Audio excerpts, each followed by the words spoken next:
Okay. So, for today, because I have social media like everybody else, and I see things that go on social media every day. Well, not every day, but you get what I mean. And one of the things that I see that are common talking points are I see black women who are like, hey, while I get you wanted to include black voices and black characters, there are so many more different ways you can do it than by picking the most racially ambiguous looking black woman of all time and throwing her in a black hairstyle and as the only other character with that hairstyle in a predominantly white space navigating that space. There's so many other ways you can do that, and the ways that have been done like that, the ways that that's been done for are extremely incorrect. And can you like do that properly, please? Like, not, I'll further get into it today, but that's what I wanted to say because people are getting very weird about it. They're like, well, you have this character here. Yeah, but this character is like lighter than a paper bag and has 4A hair and is like the most, like, it's not accurate. While, yes, there are black people who do look that way, that's not accurate and that's not the entire experience of black women in general. There are so many more different multifaceted ways to black women, and that's what we're going to talk about here today. So for just to start, I do want to say that like this is no shade to anybody, any of the actors that are I featured here in this video. I just wanted to use examples for what I was talking about because I'm not crazy. Now this one is from The Hate U Give, and if you've ever read that book, you'd actually understand why people had a problem with this when it came out. And it was because the lead character star in the book, you're gonna see on the next slide, but this is not accurate because in the book as well, Star is a dark-skinned black woman, and her experience is not only shaped by racism but also colorism within her community, and that is glossed over by the prevalent themes of police brutality and things like that, because this movie came out when that was also still a very large topic. And I really dislike they did that to her character because it takes away from so much. It's the basis of the book. Like it takes away from so much, and I dislike they did that with the movie. The movie itself was not bad. I just hate that that is a common practice within that. Like, I'm gonna show you. See, do you see the comparison for the characters and why people had a problem with it? Like, and when I say like the representation that dark skinned black women get is not the same as typically for light skinned women. It's not, and I'm gonna explain that as we get into it because it's not. And I think people, because when I say black women, I have to like I when I say I want representation of more black women in media, I mean black women who look like me, who actually, I'm gonna say actually, but who have the phenotypes for it, and not just in a way where you have to see their parents and grandparents. You can visibly tell that these are black women and their experiences are shaped and different by it, by them being black women. First, we're gonna talk about my love, Tara. Okay, if you've ever seen True Blood, I I absolutely loved her character, and I hated the way that she was portrayed. She's an example because she was given the angry black woman trope. Never mind the fact that her mother's an alcoholic who's pretty abusive and quite terrible to her, but they have this whole redemption arc out of forgiveness, or whatever the fuck you want to call it. And she gets turned to a vampire. There's a whole beef between her and Sookie, and like, yeah, for plot armor they get over it, but I still don't think Tara was wrong for being mad at Sookie for that, because literally the entire show revolved around Sookie, yes, but like, girl, I just, she pissed me off. Sookie pissed me off that entire series, and I really hate that everybody had to suffer the consequences of her silly, stupid ass decisions when it did not have to be that way. I dislike the fact that when it comes to portraying dark skinned women in media, oftentimes this is one of the tropes that I absolutely despise because it villainizes the woman, but it completely dissolves the outward counterparts of accountability for the part that they play in that anger. Nor do they ever take accountability for it. So, oh, and they killed her off screen, which pisses me off even more. we're gonna talk about Bonnie, okay? From day one, when Bonnie found out she was a witch, everybody was coming to her for spells, advice, help, to use her powers. She literally, her, and by the time she gets to this point where she's happy with her man Enzo, yeah, her entire family's dead. She's the only one left. She's finally got like something for herself to where she can finally sit back and enjoy her life with the love of her life. And no, that does not happen. Why does that not happen? Because somehow, somewhere, some way, as a result of somebody's mess up, Bonnie has to pay the price for it, and she has to just be willing to openly open her arms like up and accept the fact that that's going to happen to her over and over again, and because she's just got friendship, and that's just, I despise that. She, if out of all the characters in that show, I would say she was the one who deserved to, like, after her and Enzo met and they got that little house together, they should have been off. They should have gotten their happy ending out, had a couple little babies somewhere, and just been happy. Not to mention, a lot of the other actors on set did petition to have a romantic storyline with Bonnie, but that was not heard. Why? Because most commonly in forms of media, black women don't get to be the lead. They don't get to be love interests. Yes, we see that now commonly today, but even that within its own is still complex because it's mostly regarded in stereotypes. It's literally shrouded in stereotypes. Whichever one you see fit is like, but it's shrouded in stereotypes, whether it be anger, oppression, violence, or pure sheer ignorance. It's just shrouded in so many like stereotypical things, and it's just not true. Like, while it may be the reality for some people, it's not accurate. Like, it's not something that I feel like is fair, honestly. Now, this one's gonna suck because this is Disney, but I'm gonna talk about it because there was a point in time where I grew up watching That's So Raven. So when I stopped seeing black characters on Disney Channel, but I started seeing more white characters, I was a little like, what y'all got going on over here? Because I don't like that. But yes, Ivy, we get a couple episodes with like her mom and her family, and they make special appearances and stuff like that. But at the same time, um, we really, really don't get to see much of Ivy outside of her being mad at Spencer for cheating on Teddy, or her always cheering up Teddy. We don't get to see much outside of her, aside from how subservient she is to Teddy, how much she helps her, how she's always this big like it. Just, I don't like it.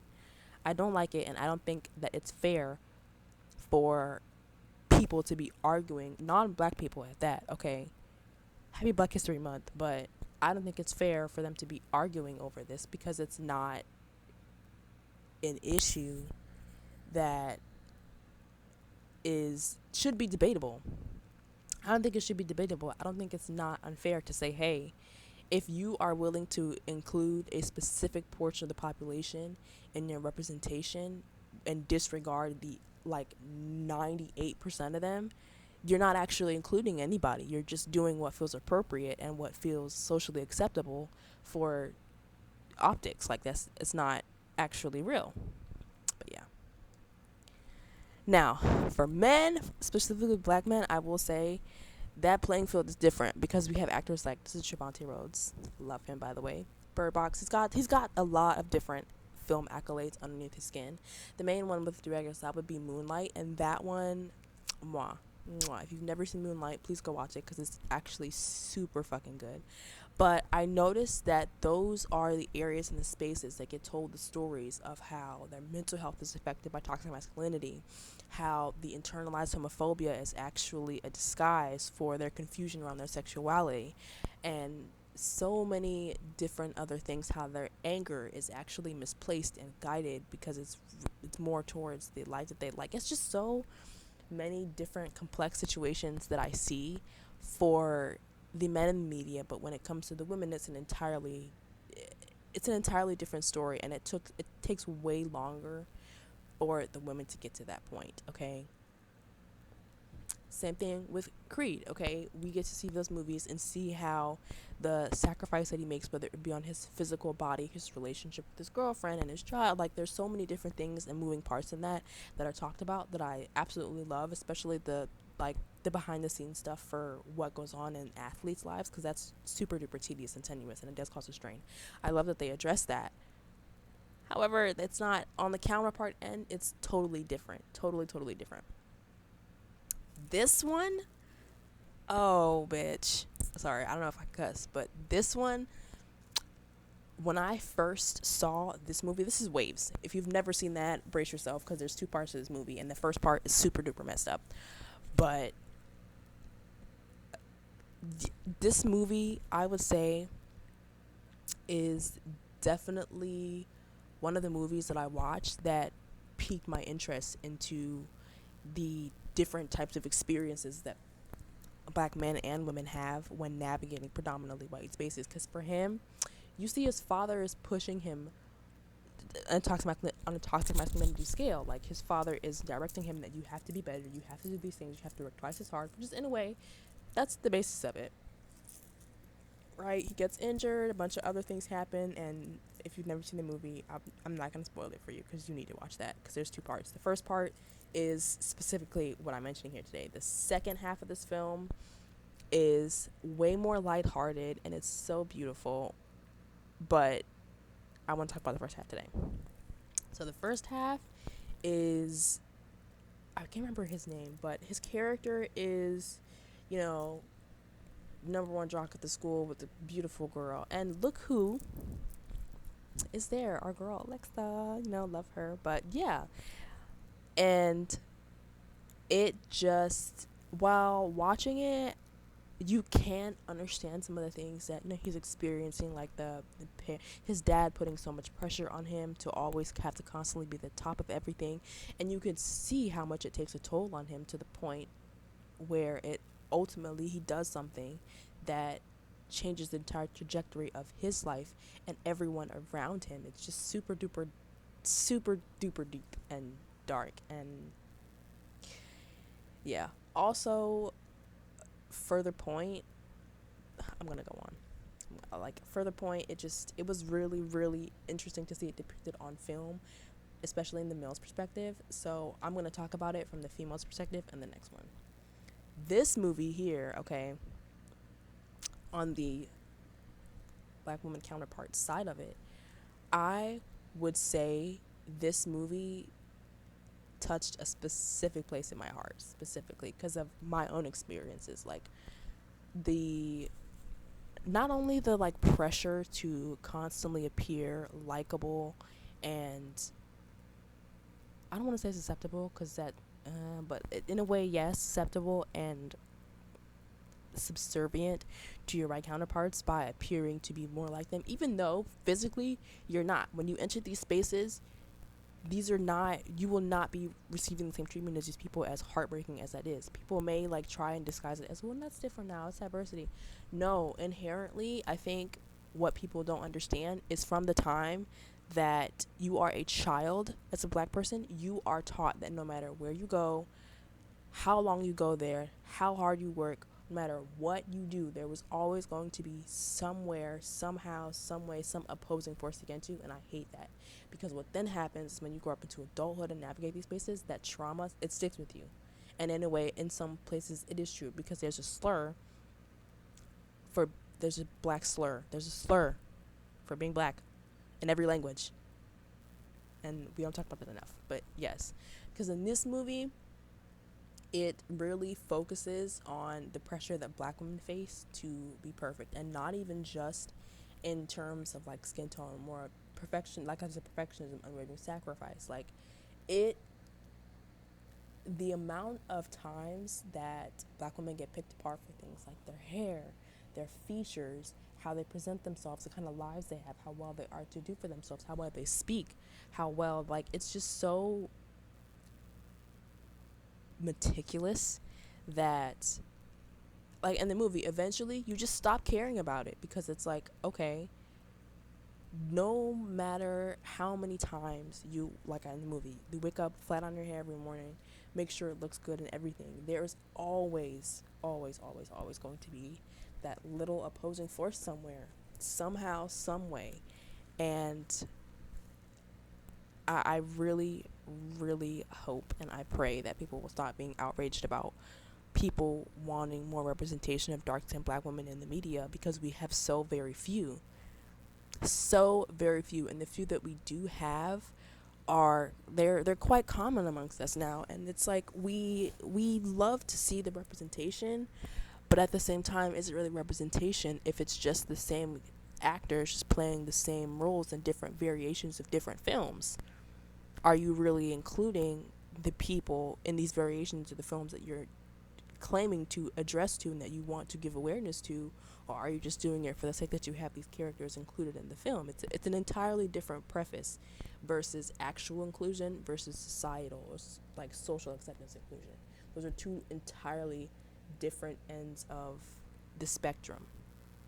Like, I think just racism in general has been a number, and I think racism was like the catalyst to colorism, because while racism basis the basis of it is particularly on race, colorism is more, I would say it's generally more normalized than most in pieces of media, because you have dark skinned black men who get these beautiful roles and do all these great things in their career and are allowed to actually be black men and address that their life experiences in so many different ways, and nobody bats an eye, even if it's in a violent way that causes harm to everyone around them.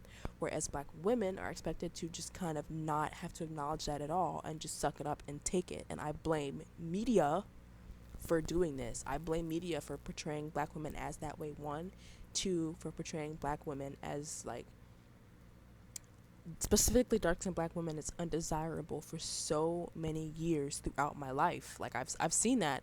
It wasn't until I was in double digits and I saw The Princess and the Frog that I was like, oh, that I loved that. And I was a little kid who everywhere I went, I would always look for women who looked like me because I would never see it anywhere. I didn't see a black barber on the shelf till 2012. Okay. I was born in 2002. That's 10 years. For the first 10 years of my life, most of the media I saw with people who looked like me were older than me. The forms of media were like 80s, 90s. It was very hard for me to see media that featured people who looked like me and it wasn't like just one person on the cast. It was very, very difficult.